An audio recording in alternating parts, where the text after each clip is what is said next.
Welcome to Real Talk, Indiana's premier talk show on real estate investing, where we talk each week about investing your money right here in Central Indiana. The tips, tricks, do's, and don'ts, brought to you by CIREIA, Central Indiana's oldest and largest real estate investing association. Hello there. My name is Vicki Perry, and I'm the Executive Director of CIREIA. We have over 600 members, all active in or learning how to be active in real estate here in the Indiana market. This radio show is available on FM 95.9, AM 950, podcast on YouTube, and www.cireia.org. Join us each week as we talk about how you can make your money more active with better returns and help the community that you live in with real estate done the right way. Now, on with the show.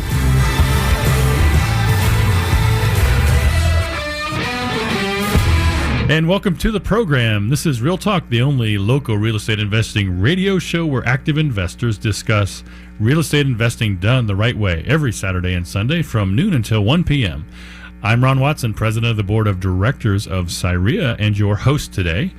We're going to be discussing some of the headlines that are affecting the real estate investing world, and you can check out how to contact each of our co-hosts on our website at CIREIA.org and find out how to reference the materials we're going to be talking about. Joining me today are three of the top investors in Central Indiana.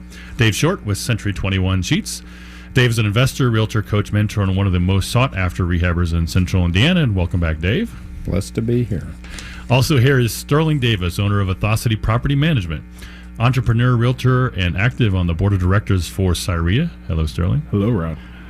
And joining us is Brian Snyder, operations manager for Simple Wholesaling, one of the top wholesalers in the state of Indiana. Welcome back again, Brian. Thanks, Ron. So I appreciate you gentlemen being here again today, and Sterling as well. Just wanted to... that was good. That was good. Thank you so much.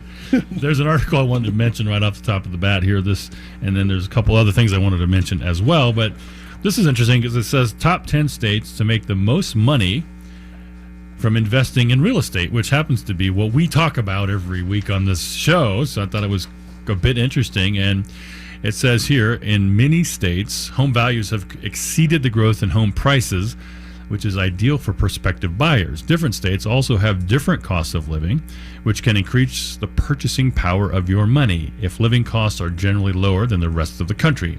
So this lists 10 states where values are greater than prices.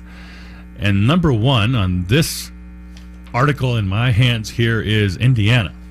How about that, everybody? Isn't that exciting? Yeah. That's a big cheer. Indiana has many things going for it as a place to invest in real estate. The cheapest average property prices, good local purchasing power, and home value appreciation. Indiana's affordable cost of living got high marks in a recent ranking. So let's just talk about this a little bit. I don't think it's a terribly big surprise to us that live here every day, but it's interesting to see it get recognized. I mean, what a great article for Indiana being number one in the country from the state standpoint, and doesn't surprise us or doesn't surprise any of us sitting in this room. Right. And what I like about it is it's not only Indianapolis, is that Indiana has so many tremendous communities. The ones we're familiar with are, adjacent to Indianapolis and the surrounding, but the small communities around our area, the LaPel, the Cicero, the Fortville, the Greenfield, the Shelbyville, it goes on and on and on, and these communities are 20 minutes from Indianapolis, the Indianapolis north or south side, wherever you're coming from. And you can go into these communities and get a beautiful home redone, ready to live in for $100,000, $110,000. And the payments is what we focus on here in investing real estate is $600-700 a month to live in a home, not an apartment. Yeah. And then you look at, I mean, just what's going on throughout the whole state. I know, like, Terre Haute's been doing amazing as far as, like, and, investments and stuff. And you got South Bend, you got Northwest. In the state, I think. Now. Yeah, which I never saw. I think we talked about that a couple weeks ago. Then you have South Bend. I mean, just, everything that's going on there, they're investing. Then you have Northwest Indiana. And even my wife and I like to go down to Madison, Indiana. And it's just, like, along the river there. And there's just a ton of just Airbnbs and just all kinds of things down there. So it's awesome to see what's going on here in the state for people in the state, but then also you have investors from just all over the U.S. that are investing in Indianapolis too, because they know this is a great place to invest. Yeah, absolutely. I mean, I get a call probably once a week from somebody in a different part of the states, right? Like when it comes to California or the East Coast, like probably because they've read articles like this, right? Like they're like, hey, and I think it's where is this Indiana? Yeah, where's this Indiana? What is it? Cornfields? And then they just started building houses, like. So I think it's interesting, man. I really do, because also it's something maybe, Dave, you can speak on is, like, how have you seen appreciation? Like, this article talks about, like, being able to see greater, like, buying power as well as the appreciating. As an investor, how does that improve appreciation affect you, I guess? Well, we tend to miss because we get focused in our own neighborhoods and areas that we like to do business in. So we tend to get not focused on some of the peripheral areas around Indianapolis, so you kind of let them go. Perfect example for me, we were looking for some flip deals to do because it was kind of running out of inventory, so I'm thinking, oh, Fortville, I'm going to go out there. So I spent 2 days driving Fortville, looking at it, and I'd already missed the boat. You missed it. It's tough to buy out there now. It's really tough.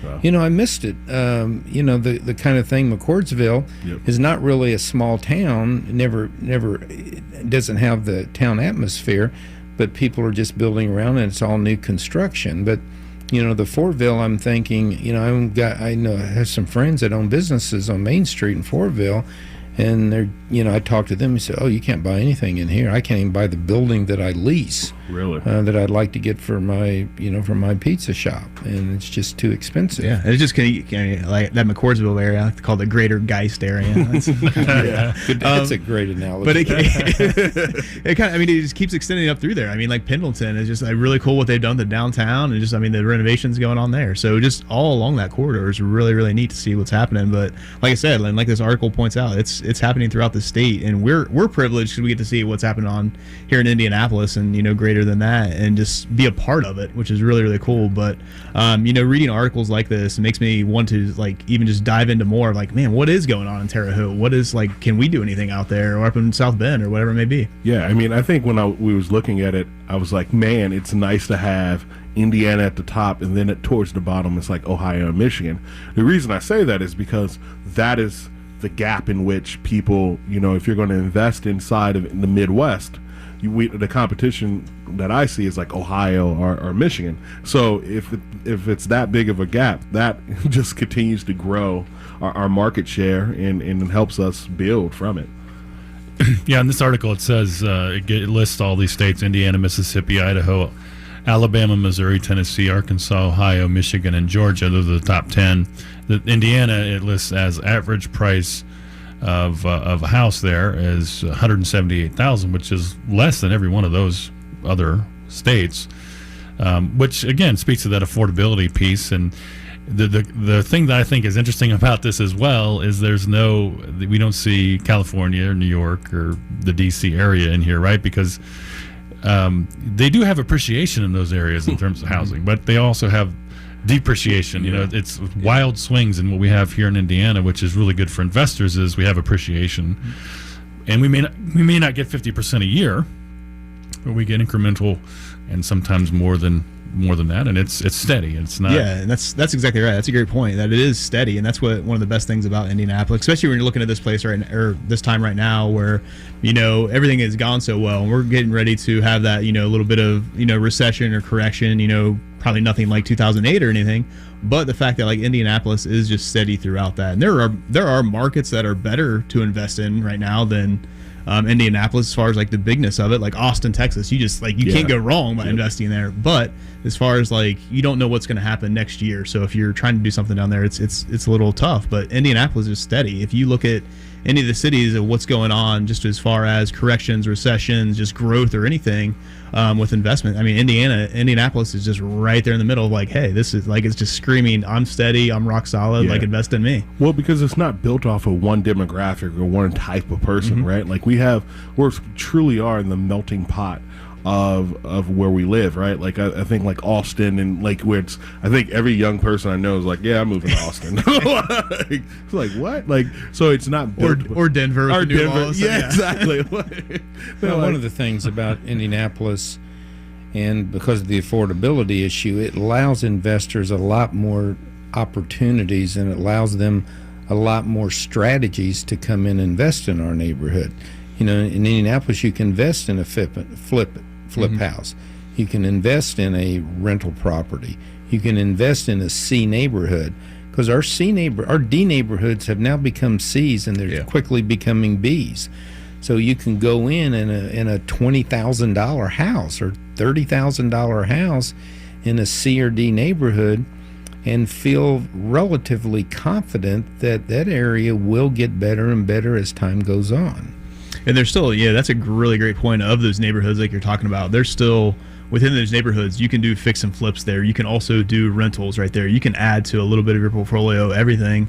And then we talked about like last week with just like what the city's doing and just what endowments are doing with bringing, technology to the city is just helping out with all those areas. Yeah. I mean, and I think that's the true part, right? Like when we start talking about it, we have grown from a city that was really based by a couple companies, like major companies, to now it's so many jobs that have been created because of it. Salesforce coming here, to the NCAA when that wave came. It's all works together for good, right? Like I think that's biblical. And then even off the investments too, you always have like your Carmel and Fishers that are just rated up there as like just top places to live in the U.S., like let alone from investments. So. Yep, absolutely. Well, look at, we lost Amazon, big deal is what I say, but we kept Lilly. Not that we were ever going to lose Lilly, but Lilly is a company that, from a community impact, dwarfs what Amazon would have brought to our community, and what they give back to this community without tax breaks. That's a huge thing, Dave. I'm glad you brought that up, because I mean, Lilly is not only giving jobs, but they're giving back to our community. So anytime that happens, and honestly, a lot of our people, like the NCAA to Citizens Gas, like these are people that not only are huge companies that employ people, but they also help with the infrastructure and building up of our neighborhoods, and that speaks volume to the companies as well as it speaks volumes to the people that work there as well. And you have those big companies that are just doing tremendous things and like so appreciative of that in the city, but then you also have a lot of just local pride of these small businesses that are going in these neighborhoods that we're talking about, the C, B neighborhoods that are really helping with turning that around, of whether it's opening up just a local shop for artists or a coffee shop or whatever it may be, that they're really feeding back into those neighborhoods as well. I think that brings up the point of gentrification. I know we're going to talk about that, but I mean, that's kind of what the fear is, what we were talking about last week. It's like why Chatham Arch is so scared, because they don't want to lose that culture of their neighborhood. As much as the big companies are great, you want to make sure that you're still going to keep the integrity of the neighborhood, right? Yeah, and you have to have something driving the growth and the vitality of the city. So we talked about previous episodes, the tech development. We already, and you mentioned too, Sterling, the NCAA. So Indianapolis is known as a good sports community, right? There's the racing. There's a lot of race teams that are based here, but we also have a lot of biotech here. Go IU. We have insurance. Shout out IU right there. No, you're really not allowed to do that. Go Hoosiers. Mike. Go Hoosiers. I did attend Purdue, by the way. What? Yes, I know. Oh my God. So we have all that diversity, and in terms of economic diversity driving the growth of the city, and so it's not necessarily reliant on any one particular industry, which is also very helpful in terms of the vitality and sustainability of what's happening here. No, absolutely. I think that's so true. I mean, even coming from a Purdue guy, I think that was a great point. Yeah, that's the best I can come up with, I think. No. I mean, I think we have to be conscious of it though, right? Like we have to be conscious of how these things affect with these companies coming in, because I mean, as much as we look at the impact of an Amazon and things like that going to the GM stamping plant, I think what the new things I'm seeing with the GM stamping plant, it seems like it is built around more of that communal impact, right? I mean, we even think about, like, let's be honest, like they even talked about putting a jail there, right? Like, how does putting a jail in the middle of a residential area, how does that really affect? Because that's a business that comes into town. So I think we really, how do we tie this back as an investor, right? Investor, you have to be conscious of what is coming in and what are those lasting effects. Because if I have a house on Hare Street that's by the GM stamping plant, it's a total different thing if a jail comes versus Amazon. Yeah. But now, I mean, even though we lost out on that, that's not, like the new Waterside district, like everybody's super excited about that. And like it's going to bring just a lot of just commerce in general down to that area. Yeah, absolutely. I think that's for us as investors, especially for me, like I hold property. I'm not flipping it and then I'm out in a week. Like, I mean, the houses I talked about a couple weeks ago in Riverside, I've been having that house for 6-7 years. You know what I mean? So I want that neighborhood to turn around because it's better appreciation and things like that. But also, I don't want it to be negatively impacted by things that can go into a neighborhood that can, honestly pull down the community, like a jail or even a big industrial thing. So, how much are we competing with some of these other states? Like you mentioned a minute ago, you talked about Ohio, Sterling. You talked about maybe Michigan, some of these other states that are on this list. But as an investor, are we competing against some of these states in some ways? I mean, do you see that at all, Dave? I don't think. When they talk about, we're talking about the state of Indiana, not the city of Indianapolis. Right. So I think old Indiana, the old towns, they're starting to come back now. There's a lot of towns that, 3-4 years ago were almost ghost towns, and now money's coming into these things. And it all, I think, boils down to the affordability of the housing around it. And we see, every once in a while, we see it like some HUD foreclosures in some small communities. And you look at them and think, man, what a great opportunity for a first-time investor to get into a community like that. It's always going to be a strong rental market till it, and they buy at a price where you can buy at prices in Indiana where you can rent it for $600 a month and still make a 12, 13, 14% return on your money. Yeah, I mean, in my industry, like when it comes down to holding properties, we don't see it on the residential as much on the competition, but on the small apartment buildings that I help people buy, it's really, really competitive right now. I mean, like, the low inventory of those less than 75 apartments is really tight. But when you have the option of being able to go to like Missouri or Ohio or Detroit, or something like that, it does open up me trying to keep them here. Like, hey, I can find you something. Well, the price per unit will, in these smaller communities, you can go. We're going to be looking at a unit. It's a 15 unit in Wabash, Indiana. Well, I've only been to Wabash a couple times. With what I know about it, it's a pretty nice little town. Mm-hmm. And if you can buy a 15 unit and put it in service and make it proper, then the growth will catch it, and investors will look at it because it's a college town. Mm-hmm. It's a progressive town. So, but yet it's half price of what that property would be in Indianapolis for a 45-minute drive. Yeah. And talking about just like kind of competing against other states and things, when you talk about like Indiana and like just kind of speaking city-wise, like Indianapolis, you can do a little bit of everything, whether it's short-term, long-term rentals or, fix and flips. But you look at like Ohio, I can speak to that a little bit just because I'm from there, but like Cincinnati, you can do a ton of flips down there. Like Cincinnati's hot for flips, but then Dayton's like all rentals. Columbus got too hot too quick and you can't, it's just so expensive right now. So it's kind of a mix mash between the cities over there, but you look at Indianapolis, like it's just, you can do a little bit of everything that you want. Yeah, no, absolutely. I think that's the thing that's interesting, especially when you start talking about these little cities and stuff. I don't don't do a lot of deals outside of the circle and then those surrounding counties, right? But the ones that I do is mostly for the multifamily and stuff, and it is the challenge that I'm faced when I do it is talking investors into the value of those communities, right? It's like, well, I never heard of Shelbyville. What is Shelbyville? I'm like, it's great. The cost per unit is about $35,000 per unit. You can do this value add. We can get it up to about $42,000. Pay back some, charge back some utilities. And they're like, I just don't know because I just never heard of Shelbyville or never heard of DePaul, Greencastle. You know what I mean? I'm like, no, this is great. It was an apartment that was on the market in Greencastle that was on the campus of DePaul, and they're like, I just don't know if the value's there. Well, how fun is it for you as investors? And you guys probably both speak to this, but I get very excited when an investor comes to me like, hey, I'm really looking for a property, and they name an area that I haven't quite heard of, and I'm like, yeah. But I get excited about it because I know that investors done their research and they know what they're looking for, and it's really easy to find them properties. And well, stuff think like that. about from a number standpoint on these smaller communities. A house that you buy for $40,000 and you put $10,000 in it, and you have $50,000 and it rents for $800 a month. Well, that's a 6 or 7 year payback on the cost of your real estate, which you can't get in high appreciation areas. And the rents will be solid.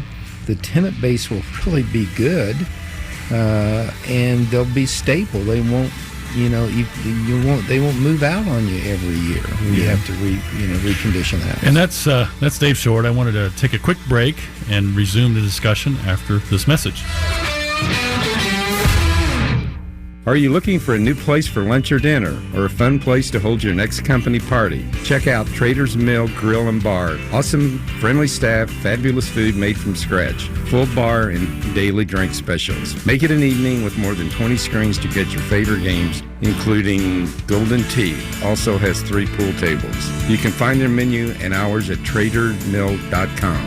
Check out Trader's Mill Grill and Bar located at 5650 West 86th Street, Indianapolis, Indiana. Do you have a house that you want to sell, but you don't want to fix it up before you sell it? Or you need the cash quickly? Or you just inherited Aunt Susie's house and don't know what to do with it? That's what Dave Short does. He buys houses so you can get on with your life. He pays cash, closes quickly, and buys in all Central Indiana. For details, call Dave at 317-590-4499 or email Dave at bshort@c21sheets.com. That's spelled C21SCHEETZ.com. And welcome back to Real Talk. My name is Ron Watson, President of the Board of Directors of CIREIA. We appreciate you joining us here today. And also in the room with me is Dave Short, Sterling Davis, and Brian Snyder. And we were having a discussion about some of the interesting things happening in Central Indiana. Now we're going to get controversial. Not really, but it's an interesting topic. And the topic is gentrification. And I'm going to read a definition here. We came up with this discussion as a result of an article that Abdul Hakim Shabazz wrote. Now, this is April 2016, so it's a little bit prophetic in some ways. And there was another article here that talks about the swaths of city in decline here in Indianapolis, and there's some interesting things in that article. But I wanted to first define, at least in terms of maybe more of a dictionary definition of what gentrification is, and then I want to talk about what you guys think about that topic. So the process of, according to dictionary.com, buying and renovation of homes and stores in deteriorated urban neighborhoods by upper middle class income families or individuals, thus improving property values, but often displacing low-income families and small businesses. In other words, this was from his article, taking a crappy neighborhood full of crime and people who consume taxes and public services and replacing them with people who don't commit crimes and actually pay taxes. Now, that's a quote from his article. That's not from me specifically, but I wanted to get everyone's opinion from the panel, and maybe starting with Sterling. Oh man, no. I know you have some interesting points on this. Yeah, I think in theory, everything that he writes in this article it's like, yeah, if that happens, we can all do it, right? So the idea of basically gentrification, where do we start? I mean, I think ideally in this article, he's talking about moving one person out to get more people, and then having it kind of integrated. You would get a better outcome, right? The tide will rise, right? And I think as an investor, I was talking to Vicki Perry one time about this, who is our executive director. She was like, Sterling, I don't think our members necessarily care as much as we want to make sure it's the property works and the community works for us. Like, so as an investor, why does this matter? Is because we want to make sure that our communities that we invest in are what we talked about before, sustainable, right? And I think that's the key to when you start talking about gentrification. Do you care about gentrification or you don't care about gentrification is the question that you probably have to ask yourself. I mean, like, I care, and I can give you a ton of reasons why gentrification in itself seems like a great plan until you actually know people, how it can affect people. So, Dave, I often hear this term, and it has a negative connotation to it. What is your perspective on that? Well, like you said in the article, it's controversial, but guess what? It works. We have neighborhood after neighborhood after neighborhood in Indianapolis where this has worked, and we have neighborhoods that it hasn't worked, and they're all, in my opinion, related to housing. My two best examples are Fountain Square, and the second example is 38th and Post Road area in Indianapolis. Okay, the difference is the housing in Fountain Square, they were built as, they had a purpose when they were built, rather than just put people in the house. And now, we're displacing a lot of people, which he says in these neighborhoods like a Fountain Square. But the difference between Fountain Square is these people are selling a house that they can't afford to fix up, has deteriorated for years, and the area has pushed the values up to where a deteriorated house that people can't afford to fix up is now selling for $80,000 or $90,000, and they don't owe anything in this house. So they now get to create a better lifestyle by selling their house and going into a, quote, for them, better neighborhood. Yeah, I want you to finish your point, because I know you're going to talk about that other area as well. But I want to come back to that because that's our business and that's what we do, and I want to speak to that here in a little bit. But yeah, go ahead and talk about. Okay, and then the flip side is the 38th and Post Road area. I used to heavily invest in that neighborhood. Well, and it's deteriorated because it became an all rental neighborhood for lack of owner occupants coming in because of high crime, because of stores closing. Didn't have the walkability that the other area has. Now, having said that, that area has turned around somewhat because private investors coming in and redoing houses for rentals. They're redoing them for what we call turnkey houses, and the rents have increased. So these neighborhoods, these one-off, what I call one-off investors now are stabilizing these neighborhoods, and there's been hundreds of houses done in these neighborhoods to a positive situation, and they're turning, and people who are potential homeowners are now moving back into these communities that they would have shunned away before, because we now can get a really nice 3-bedroom, 1-bath or 1.5 bath with an attached garage. Schools are getting better, and we can buy this house for $75,000 in these communities, and they can have new payments of $450 to $500, or they can rent in the community. They'll find out they're going to rent the community for $900. Hey, why don't I buy here and drop my payment $350? So the owner occupants, they will come back and stay there. This area gets stabilized for a totally different reason than Fountain Square got stabilized. Yeah, right. Mm-hmm. So yeah, and that's kind of speaking, gentrification kind of has that negative connotation, like you were saying, Ron. But I think wholesaling kind of has that negative connotation too with a lot of people, just because people look at us as like, oh, you guys are buying these houses for super cheap, and people aren't making any. The reality of it is that people are put in a situation, some kind of distress situation, whether it's they're so far behind on their taxes, or they're upside down on their mortgage, or their house is just so far deteriorated that they can't take care of it anymore, and they're in some kind of distressed, sad situation. And then what we do is we look at is really bringing them opportunity to give them money for their house or what they, so they can go out there and do something else with it. But the reality is these people that are so-called displaced, that we're buying houses from or whatever it may be, we've never had somebody come back and be like, oh my gosh, I can't believe you guys did that to us. Like, how you talk to us? No, they come back and like they send us we've gotten thank you cards for Christmas. We've gotten people crying at closings. I mean, we've given them the opportunity to make a better life for themselves, and that's what it comes down to. The 38th and Post Road, there's no displacement there. There's choice to move. There's somewhat displacement. Well, I think displacement comes, and you understand this, Dave. Displacement doesn't come from the people that is selling the house. Displacement comes when the neighborhood renovates, and then the person that was living there affordable didn't want to sell his house, and now the taxes are raised, right? They can't afford it anymore. Yeah, they can't afford it because of the increase in value from the neighborhoods in it. And I think that's the interesting part about gentrifying, right? Like I don't think any investor that I know of goes into a neighborhood to gentrify it. Like, you know what I mean? Like, I think like most of us, what we're talking about is we go in there to improve the neighborhood and to increase the value of our investment, right? Well, and I take a different look, maybe because I'm a little bit older than you two guys, on displacement. I think of displacement as when Indiana University, IUPUI, came in and built all of those houses. My family was raised all in that Hallville area. They were displaced because they came in, tore everything down, and those people had no place to go.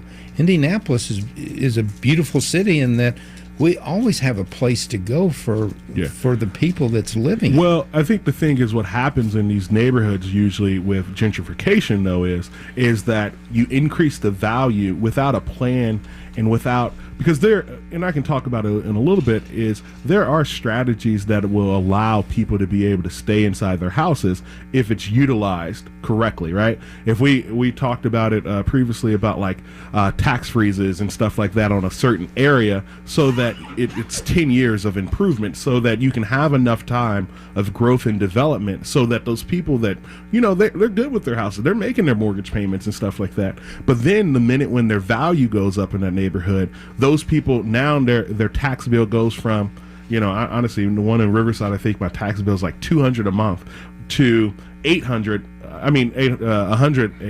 semi-annually, to now it's somewhere $1,000, and that in itself is huge, and that's where the displacement in things of like that happens to these people. And normally when that happens, the people move from a situation that some people from outside looking in, it's like, hey man, you live in a crappy area now, why do you care about displacement? Because if I can't afford that, then where do I go, right?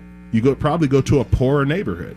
So I was already in a crappy neighborhood. That's why you came in. You improved my neighborhood. And then how do I get from that? I can't afford my taxes anymore. Well, the next move is I have to go to a crappier neighborhood that is poor and that doesn't have good schools, and my family's affected because they don't have good education. And then it's just a cycle of what kind of like the cycle will suck for gentrification to a certain degree. Do you get a lot of applicants that are applying for just occupancy in some of your rentals that's the situation, that's where they're coming from?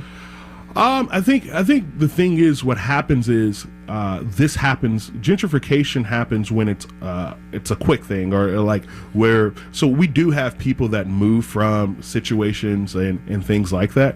But what I really see is a situation where neighborhoods turn over and the plan isn't correct, right? So Big Mama and them owned the house, and then Big Mama and them died. So then the grandkids got the house, and that's when you guys come in and you save the day, right? You buy the house, you improve the neighborhood, you know what I mean? We start getting other things in there, where the next door neighbor is the same lady that still has lived there for the last 50 years. And this lady's on a fixed income. She only makes from Social Security. She only makes, what she has. And she's like, and they're like, hey, we need to increase your taxes. And she's like, I can't increase my taxes. Like, I'm on Social Security. Like, it's not possible. So then what happens? She has to move to a crappier neighborhood or to assisted living or something like that she doesn't want to live. Why does she have to leave her house, right? So I think indirectly, I don't think any investor buys this house like, I want to gentrify.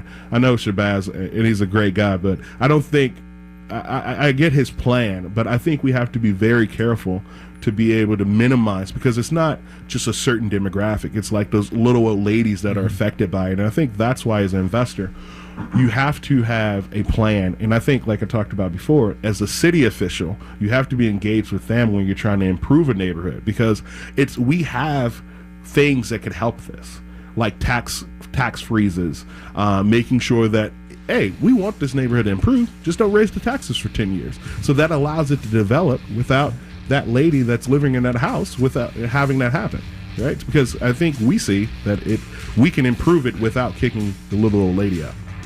Well, and that's very good point, Sterling. And I maybe have some time after this break to talk about this in a little bit more detail. I'm interested in other opinions on what Sterling just had to say. We will take a quick break and get back to you after this. Are you looking for a career change or a life change? That is the mission behind Simple Wholesaling, the leading provider of discounted properties in Indianapolis. Simple Wholesaling is all about making the process simple for buyers of properties, sellers of properties, and members of the Central Indiana community who want to generate wealth, free up time, and then help you use that wealth and freedom to make a difference in the world. Check them out at www.simplewholesaling.com or email Brian@simplewholesaling.com or call 317-494-7211. Is this you? You've heard about landlording and you love the idea of a steady stream of income from real estate, but you're concerned about tackling the 2 a.m. calls and worrying about renters who don't pay their rent on time? That's where the pros at Ethosity Property Management take the hassle out of investing for you. They handle the toilets and tenants for over 300 local rentals and are happy to help you with yours. Call Sterling at 888-212-3764 or check out www.ethosity, that's ETHOSITYPM.com. Are you looking for advice on how to get started making money in real estate? Join us at the CIREIA Real Estate Conference on January 12th here in Indy. With 5 national speakers plus a panel of regional experts, it's an all-day educational event. One price with no upselling. Go to Indiana State REIA, that's REIA.org, or call 317-670-8491. 670-8491. And welcome back to Real Talk. My name is Ron Watson, president of the board of directors of CIREIA. And today we're joined by Dave Short, Sterling Davis, and Brian Snyder. And we were talking about an interesting subject today, which is it's a subject and a process that is well underway in many of our neighborhoods, gentrification, and particularly in the Indianapolis area. Sterling made some really interesting points. So, Dave, I want to know what is happening to this little old lady. What have you done to her? Well, Sterling kept referring to this little old lady, and having probably this being the same age as this little old lady, what I see in these kinds of issues is it's change for the little old lady. She doesn't want change. If the taxes stayed the same in her particular property, she probably still couldn't afford to stay there because of the drastic repairs a 3,000 square foot 2-story house needs in one of these neighborhoods, where she would be better off, taking an equity position and going somewhere else into a more friendly neighborhood for her to keep control over the house, the repairs, and she would probably make her situation better to live. This is not always the case, but almost all the cases that I've looked at that I've bought houses or not bought houses from people, it's not about the money. It is about the repairs, but it all boils down to change. None of us like change.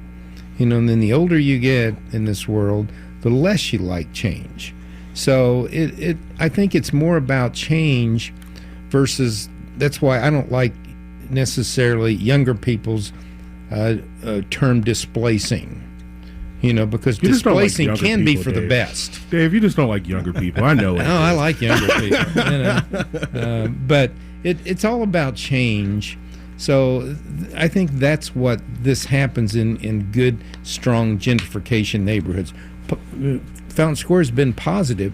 And you know what? I think more times than not, the people moving out of Fountain Square after 50 years or 70 years with their family, have increased their position in life better than when they were sitting there, dealing with a house that they couldn't deal with. Yeah, I think the interesting part, of this, right? Shabazz thing about gentrification is talking about how you change the neighborhoods from crime rates and stuff like that, right? So I think it needs to be understood. Like, I was talking to former Marion County Chief of Police, Chief Rick Height, right? Who doesn't stroke? Yeah, I mean, I just name dropped right there. Do I need to pick it back up? I was talking to him about this, right? And he was talking about a specific neighborhood, and he was saying, Sterling, the people that are creating that crime in this neighborhood is not the little old lady. It's kind of what we were talking about before the segment. The people that are creating the crime is the person that inherited the house, right? So I think it's important to understand that the little old lady, yes, I'm fighting for her, but I'm not necessarily fighting I'm fighting against reducing crime and stuff like that, because I do think there is a need to improve the quality of these communities. I think the strategy in which we go about it, that's where we may differ, right? Because I think when I start looking at gentrification, I immediately start thinking about home ownership. When I start thinking about gentrification, I think of things like the redlining system that allowed people not to be able to have home ownership for different marginalized people. So for me, if I see things like, oh, yeah, that little old lady couldn't afford her house, but thank God she owns her house, though. Right? What I mean? Because home ownership is what we talk about all day. That's in educating people how to leverage it, because that same old lady has been taken advantage of, and that's how different things has happened, where you do reverse mortgages and you do all this stuff that is just gosh, man, I don't want to cuss, but it's just so great. All right, so let me ask you this. So we've really I feel like we're avoiding the real issue here, which is the old man. No one talks about the old man. But anyway, now I'm curious, is it the response, and this is for anybody that wants to jump in. Good question. Is it my responsibility as a real estate investor to take this into account? I mean, I'm looking at an opportunity. I'm just, trying to be objective, and I think you've made some great points. So is Dave, but I'm looking at a property. I can see there's an opportunity there, and I can see that it will apparently benefit a homeowner. But in terms of how it affects the overall fabric of the city, is that really my responsibility? It better be, or you're not going to be a part of the community very long. Yeah. And that's why we all, if you're in our community, and if you're not giving back, you're in our community for the wrong reasons. Yeah. And so it's like we're problem solvers. When that little old lady or that little old man, Ron, if you're happy, thank you very much, can't stay there, then you need to figure out how to solve that person's issue also, and it will be to the benefit of him, but it could be also to the benefit of you. Yeah. We've moved some people around. We haven't made any money, but we did what was right for that person. And you never forego profit. You just postpone it. Yeah. And that's really what we're all about, and that's really what our group is all about. Yeah, that's a great perspective, because the people like the folks in this room are here in the community. We live here, and that's different for people that are investing money that are from California or Dubai or wherever they are, right? They don't see how it impacts that person that you just bought the house from like you do, because you're going to buy that house and another one in that neighborhood. And so that's different for us, right? Because we live here and it means something to us. Do I think everyone has my philosophy? No. I certainly hope not. But. Right. I don't think so, right?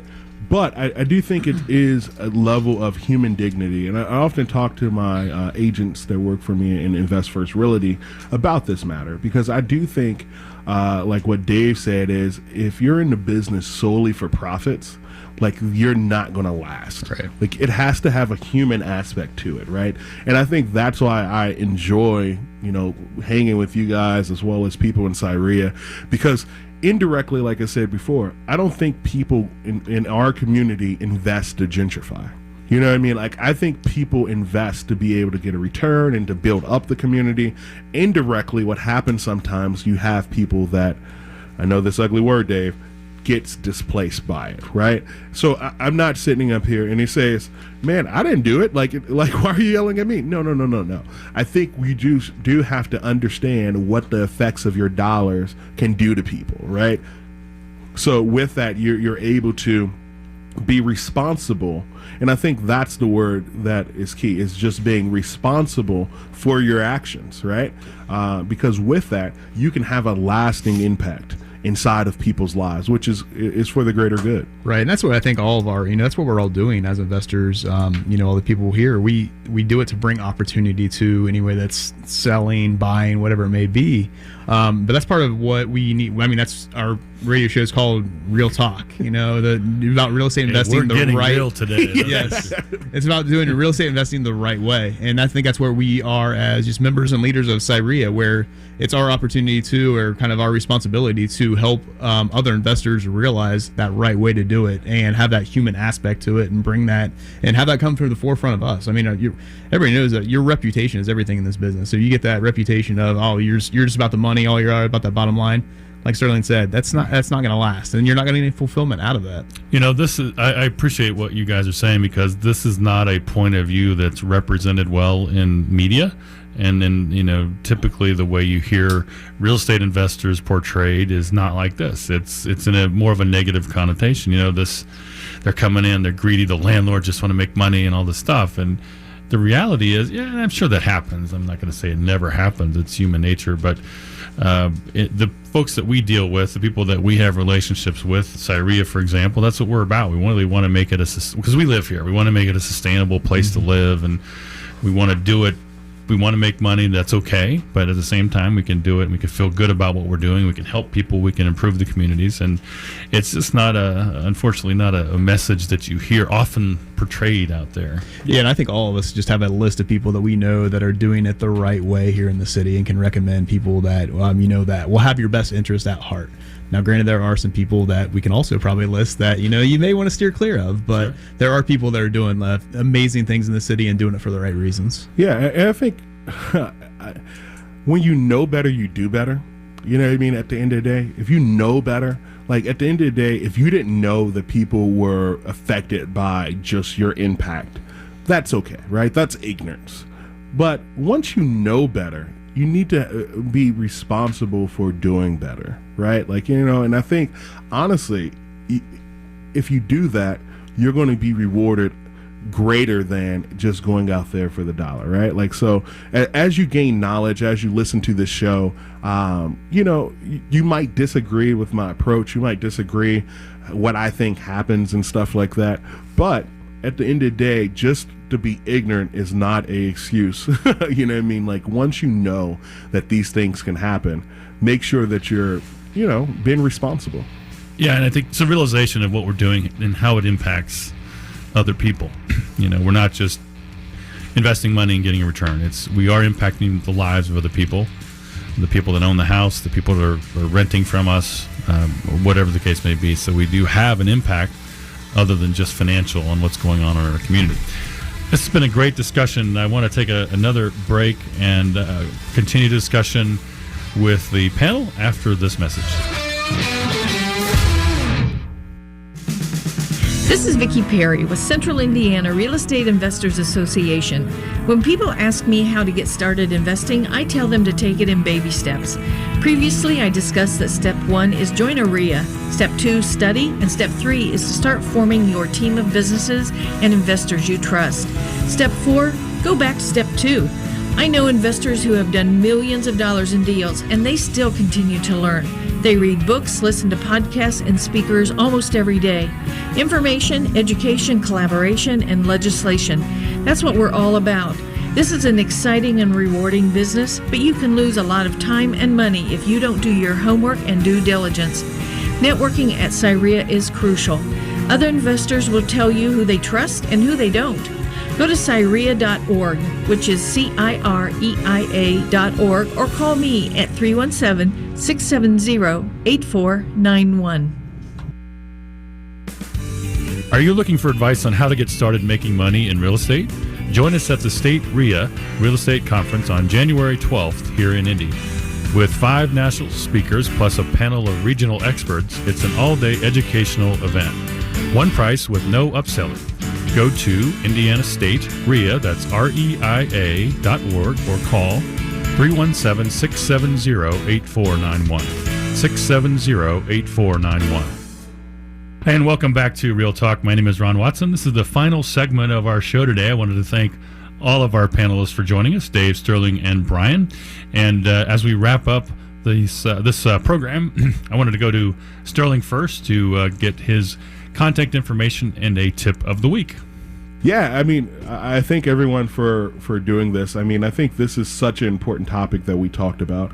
And I think my thing I will put out there for everyone is, like I said, to know better is to do better. You know, really, if you want to have a great impact, really get indulged inside of the things inside of the community.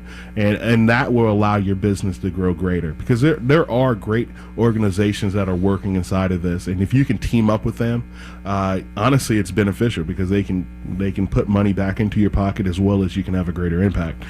So if you have any further questions, my name is Sterling Davis. I'm with Ethosity Property Management, as well as Invest First Realty. You can reach me at 888-212-3764, EPMG. Talk to you soon. Thank you, Sterling. Brian? Yeah, thanks a lot. So my contact information is, you can reach me at brian@simplewholesaling.com. That's BRIAN @simplewholesaling.com. Also visit our website for any of our resources on there. And kind of my tip for the week is just kind of about mentorship. I just had the last couple of weeks, we've had a lot of people just through different events coming up to us and be like, man, can you guys mentor us? Can you do this?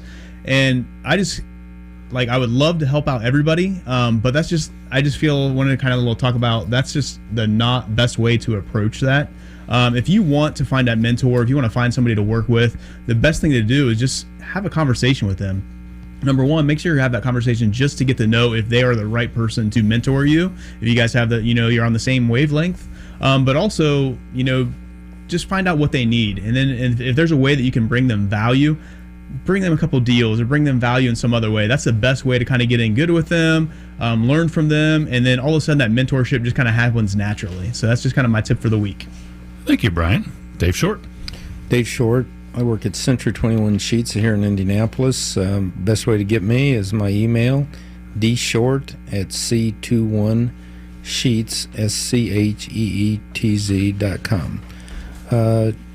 More of a tip, maybe more of a statement of what we talked about today, is the different opinions that we all may have and how we define terms and how we go about our business. But one thing about this group, it's always consistent. The people we hang around this group is always willing to give back and do what's best for their community and for their families. So if you get involved with CIREIA, you'll be getting involved with a family, and that family will be like bigger families. We'll be behind you and do what we can to help you go forward in the real estate business. Well, thank you very much, Dave. And my name is Ron Watson, President of the Board of Directors for CIREIA. And you can reach me at president@cireia.org, or stop by my restaurant at Trader's Mill Grill, 5650 West 86th Street. If you've missed previous episodes, you can listen to them on the CIREIA channel on YouTube, or go to cireia.org, which is CIREIA.org, and click on Saturday or Sunday on the calendar of events. And as a reminder, in January, the Indiana State REIA is holding their second annual conference on January 11th and 12th. They have 13 regional and local experts presenting all day Saturday, with no selling from the podium and no upsell, plus 30 vendors who specialize in real estate investing, including lenders, attorneys, property managers, Airbnb, and much more. You can register by going to www.indianastatereia.org.